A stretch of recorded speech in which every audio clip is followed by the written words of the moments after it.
Well, hello, you better than amazing humans. Tonight, we're going to get raw. We're going to get real here.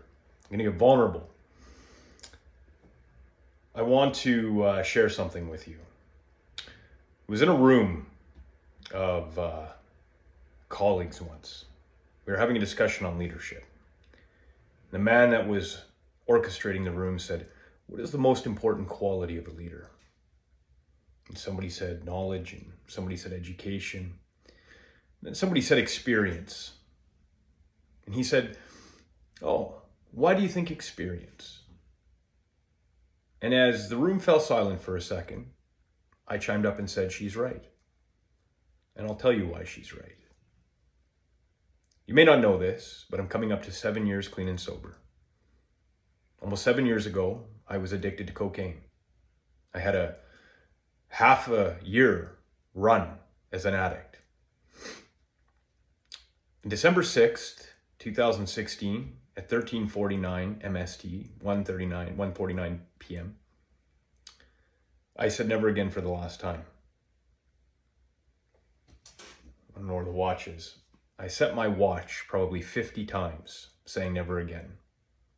That watch still goes off to this day every 24 hours, reminding me another day sober. But when I made that decision, I had a plan. I joined Cocaine's Anonymous and I went and got help. Now, I could have went to a counselor or a therapist or an addiction specialist, but if they had never done drugs and been addicted, how would they know what I'm going through?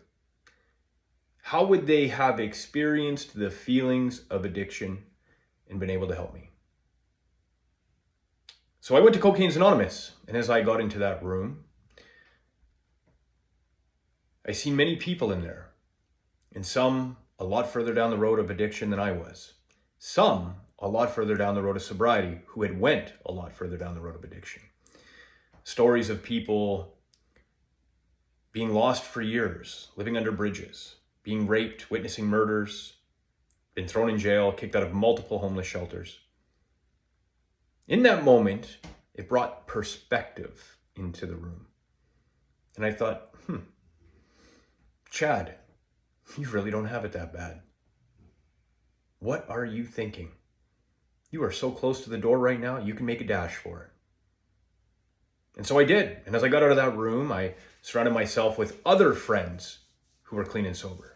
They said, "Chad, you got to change your circle. You got to change the environment." So I left the trades. I moved away from some friends and I went on my own path. A couple of years later, my daughter's mother took my daughter and my stepson and left and moved to another province. Now, this isn't a sob story and I don't want your sympathy. When that happened, most people said, "I can't believe she did that." Most people said, "What a blah, blah, blah, blah. She is nothing but a blah, blah, blah, blah." Do you know what my response to them was? "I can't believe she stayed that long. I can't believe I did all those things. I can't believe I did this and I did this and I did this." They looked at me. You see, the hardest thing to do in a situation is point the finger at ourselves. Why am I sharing this with you? Well, I see quite a few of my friends, of men that I know, going through challenges right now. Maybe in their relationship, maybe it's their marriage, maybe it's their job, whatever that is. I notice that their content has changed on their feed and that they're posting all kinds of stuff about the other person or about how people have done them wrong or nobody's there when they need them or the victim. They're pointing the finger everywhere else. And I hope you're watching this because just like me in that room, it brought perspective from somebody that's been down the road and has made it out. You see, the first thing I do when I lose a job, an opportunity, a relationship, or anything in my life, I grab a pen, I grab a piece of paper and I start writing, what did I do? What didn't I do? In that, I start to see things that I wasn't aware of before, things that I missed. Why is this important? Because it gives me perspective and it gives me a tool now. It gives me an awareness. It allows me to change. You see, when we start pointing the finger at ourselves, it's going to hurt a lot. It's going to rip the Band-Aid right off. But underneath that Band-Aid releases what it is that you're holding on to. The pain that you have right now, the hurt that you have right now, it releases it.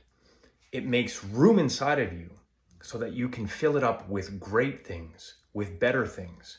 But only if you're willing to admit that it was you, only if you're willing to change, and only if you're willing to learn. When you do that, you'll understand one thing, that there is so much pointing this way that you don't have time to point anywhere else. And there's no point. There's an old saying, the man that lives in a glass house shall never cast a stone. Now, for those of you that are going through this, if you're watching this, we know each other. I know that you have blood on your hands as well. Now, loose lips sink shifts, and I take everything to the grave. But you're not innocent. And there is no change happening by pointing fingers everywhere else, by saying that everything is against you. Own it. Take responsibility for it. Take accountability for it. Write it down. What did you do? You see, when my daughter's mother left, it was because of what I did before. In the moment, it may not have looked that way. But as I wrote it all down, I went, of course. Who else to blame? So if you're watching this, take a second. Don't be offended. I've made just as many mistakes. The difference is I'm willing to accept them. I'm willing to learn from them. And I will never repeat them ever again. Why? Because they're right there, right in front of me. Now I have a sign that says, don't go there. Don't go there, Chad. You've been there before. You don't like how this turns out. Change it. Turn.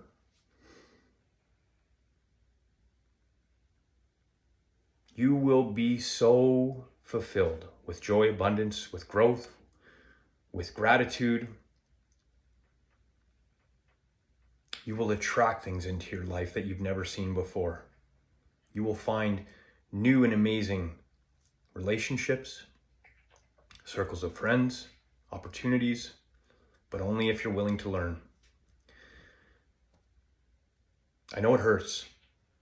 I know the pain hurts. What hurts even more is carrying it for the rest of your life. When you blame other people, it's like drinking poison expecting them to die. It doesn't work. All you do is poison yourself. Let go. Let go. Look in the mirror and say, where did I go wrong? What did I do? What can I do different? How can I change? How is a great question. What is a great question? It's a great verb. What can I do? How can I change? You will not be disappointed. And I promise you that you'll notice that everything will change, especially with the person that you're going through that with right now. Because they will see for once in their life that you're actually taking crucial accountability for your actions. And the best part is, you can't change the situation and you can't change them. The only thing you can change is you, but not until you know what you did, and not until you're willing to write it down and look at it subjectively. Have a better than amazing night. I love you all. You're amazing human beings. I've got great relationships with all of you. But as a brother, I would be doing you a disservice not to share this. And I hope that you take it serious. We'll see you on the next vid. Ciao.